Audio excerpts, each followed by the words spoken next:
జై గురుదత్త స్వామీజీ. దేవాలయాలలో 3 ప్రదక్షిణలు చేస్తే మనలోని త్రిగుణాలు తొలగిపోతాయంటారు. అది నిజమేనా? శివుడికి విష్ణువుకి భేదం లేనప్పుడు శివాలయంలో ప్రదక్షిణ విధానానికి విష్ణు ఆలయంలో ప్రదక్షిణ విధానానికి తేడా ఎందుకుంది? గుణాతీతుడు కావాలి కదా, అవుతున్నారు కదా. మనం ఇలా ప్రదక్షిణ చేస్తే ఆ చుట్టుకున్నది విడిపోతూ ఉంటుందంట. అది అప్రదక్షిణగా దాన్ని చుట్టుకున్నాం. ప్రదక్షిణ చేయటం వల్ల ఏమవుతుంది? ఆ చుట్టుకున్నది కాస్త విడిపోతుంది. అందుకనే చేయాలి. గుణాతీతుడు అవుతున్నాడు. మన కర్మబంధం ప్రదక్షిణతో పరిహారం అవుతుంది. అందులో అనుమానమే లేదు. యాని కాని పాపాని జన్మాంతర్కృతాని చ తాని తాని ప్రణశ్యంతి ప్రదక్షిణ పదే పదే. ఆ పదాన్ని మనం చూసుకుంటూ అలా నడుస్తున్నప్పుడు ఆ నామస్మరణ చేస్తూ మనలో ఉన్న కర్మబంధాలన్నీ కూడా క్షేమవుతాయి. అందులో అనుమానమే లేదు. మనకి వీడియోల్లో కూడా చెప్పాను, అది చాలా మంచి ఎక్సర్సైజ్ కూడా. దాంతో ఆధ్యాత్మిక చైతన్యం కూడా మనలో కలుగుతుంది. ప్రొద్దున పూట వాతావరణం బాగుంటుంది. అప్పుడు దేవాలయానికి ప్రదక్షిణ చేయటం వల్ల ఆ గాలి అంతా కూడా చాలా శుద్ధంగా ఉంటుంది కాబట్టి ఆరోగ్యం బాగుంటుంది. ప్రదక్షిణ చేయాల్సిందే. ఇక శివుడు విష్ణువు ఒకటే అయినప్పుడు శివ ప్రదక్షిణ ఒక రకంగాను విష్ణు ప్రదక్షిణ ఒక రకంగాను ఎందుకుంటోంది అని ఎప్పుడు ఇది ప్రశ్న చేయకూడదు.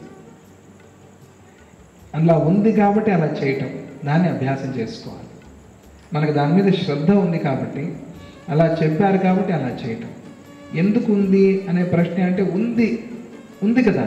ఎందుకు ఉంది అంటే చాలా కారణాలు చెప్పచ్చు దానికి. ఇప్పుడు నేను ప్రారంభిస్తే పెద్ద ఉపన్యాసం అవుతుంది. అలా ఉంది అంటే అలా చెయ్యాలి అని అర్థం. అలా ఎందుకు అని ప్రశ్నిస్తే మరి శివుడు కేశవుడు ఒకటే అయినప్పుడు 2 దేవస్థానాలు ఎందుకు అని ప్రశ్నించాలి. ప్రదక్షిణలు ఎందుకు అని ప్రశ్నించకూడదు. అది మంచి ప్రశ్న, అవునా కదా?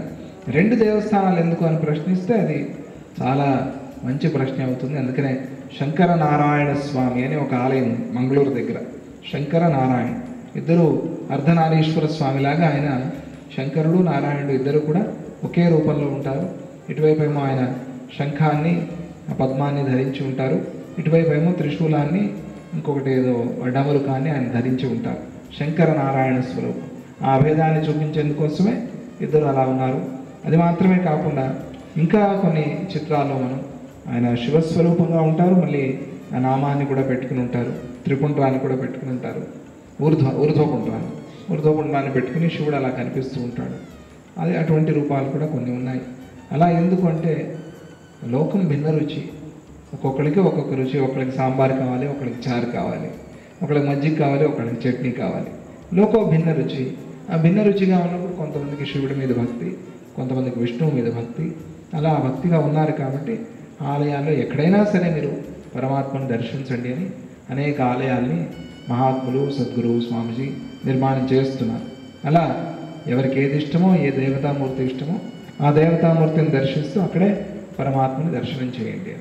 2 ఉండాలా వద్దా అంటే అక్కర్లేదు, లేకపోతేనే మంచిది. 2 లేవు అనే భావంతో రావాలి. ప్రపంచం అంతా 2గానే ఉంది. 2 లేవు అని అద్వైతానికి వెళ్ళాలి. అలాగే అక్కడ కూడా 2 కనిపిస్తున్నా కూడా 2 లేవు. ఆ పరమాత్మ చైతన్యాన్ని శివుల్లో చూస్తున్నాను, ఆ పరమాత్మ చైతన్యాన్ని విష్ణువులో చూస్తున్నాను అనే భావన చాలా ప్రధానమైంది. ఇక ప్రదక్షిణ వ్యవహారం ఇదంతా ఆగమశాస్త్రానికి సంబంధించింది కాబట్టి అక్కడ ఎలా చెప్పారో అలా ప్రదక్షిణ చేయటం ఉత్తమం, మంచిది.